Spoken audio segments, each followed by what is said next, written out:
இறை வார்த்தையில் இணைவோம், நம் ஆன்மீகத்தை பலப்படுத்துவோம்.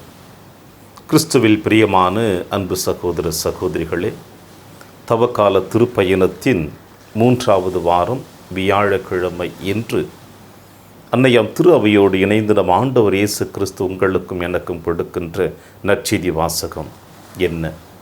லூக்கா எழுதிய நற்செய்தி 11ஆம் அதிகாரம் இறைவார்த்தை 14 முதல் 23 முடிய. இன்றைய நற்செய்தி வாசகத்தினுடைய முதல் அத்தியாயம் இவ்வாறு சொல்லுகிறது. இயேசு ஒரு நாள் பேசி கொண்டிருக்கின்ற பொழுது பேச்சிழந்த ஒருவனிடமிருந்து பேயை விரட்டுகிறார். அவனிடமிருந்து அந்த பேயானது விரட்டப்படுகிறது. அதன் பிறகு அவன் பேச ஆரம்பிக்கின்றான். இதை பார்த்த ஒரு சிலர் வியப்படைந்தனர், கடவுளுக்கு நன்றி செலுத்தினர். ஆனால் பரிசேய கூட்டமோ இதற்கு எதிர்மறையாக ஒரு கருத்தினை வெளிப்படுத்துகிறார்கள். அதாவது, இவன் பெயல்செபூலை கொண்டு பேய்களை விரட்டுகின்றான். பிரியமானவர்களே, ஆண்டவர் இயேசு கிறிஸ்துவினுடைய பணி வாழ்விலே எத்தனை முறை பரிசேயர்கள் அவருக்கு தடையாக இருந்து கொண்டிருந்தாலும் ஒரு பொழுதும் அவர் கவலை கொண்டதில்லை. ஏனென்றால் அவருடைய பயணம் நேரான தெளிவான பயணமாக இருக்கிறது. பரிசேயர்களைப் போல அடுத்தவர்களுடைய காலை வாரி தன்னுடைய வாழ்வை அவர் மாற்றிக்கொள்ள வேண்டும் என்று இல்லை. நல்லோர்கள் மீதும் தீயோர்கள் மீதும் தந்தை மழை பொழிய செய்வது போல ஆண்டவர் இயேசு கிறிஸ்து இந்த மண்ணுலகிலே தீயவர்களாக இருக்கட்டும், நல்லவர்களாக இருக்கட்டும், தன்னை பின்தொடர்வர்களாக இருக்கட்டும், தனக்கு எதிராக இருக்கிறவர்களாக இருக்கட்டும், யாராக இருந்தாலும் இயேசு எவரையும் தவறாக நினைத்ததும் இல்லை, தவறாக கூறியதும் இல்லை.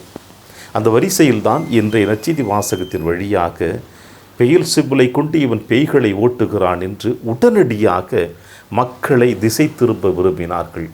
இயேசு அவர்களுடைய வார்த்தைகளை வைத்து அவர்களை வாயடைக்கச் செய்கிறார்.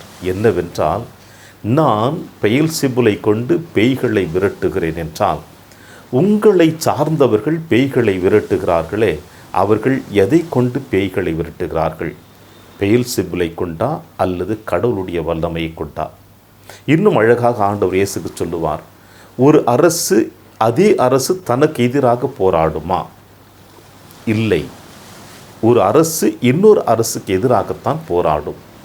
பெயல்செபூலின் பேய்களின் தலைவனாகிய பெயல்செபூல் எப்படி தன்னை சார்ந்தவர்களை விரட்டி அடிப்பான் என்ற கேள்வியைத்தான் இயேசு எழுப்புகிறார். இந்த வார்த்தைகளை கேட்கின்ற பொழுது உங்களுடைய என்னுடைய உள்ளத்தின் ஆழத்தில் நிச்சயமாக ஒரு எண்ணம் ஏற்படும். அது என்னவென்றால், இரட்டிப்பு மனநிலை. இந்த இரட்டிப்பு மனநிலையோடு எவன் ஒருவன் இந்த சமுதாயத்தில் வாழ்ந்து கொண்டிருக்கின்றானோ, எவளொருவள் இந்த சமுதாயத்தில் வாழ்ந்து கொண்டிருக்கின்றார்களோ, அவர்களால் தான் அந்த குடும்பமும் அந்த சமுதாயமும் அந்த நாடும் அந்த ஊரும் அழிவை சந்தித்து கொண்டிருக்கும். இரட்டிப்பு மனநிலை இல்லாமல் ஒரே மனநிலையோடு பயணித்து கொண்டிருக்கிறவர்கள் எப்பொழுதுமே தன்னையும் பிறரையும் அவர்கள் சொல்லிலும் செயலிலும் காப்பாற்றுவார்கள்.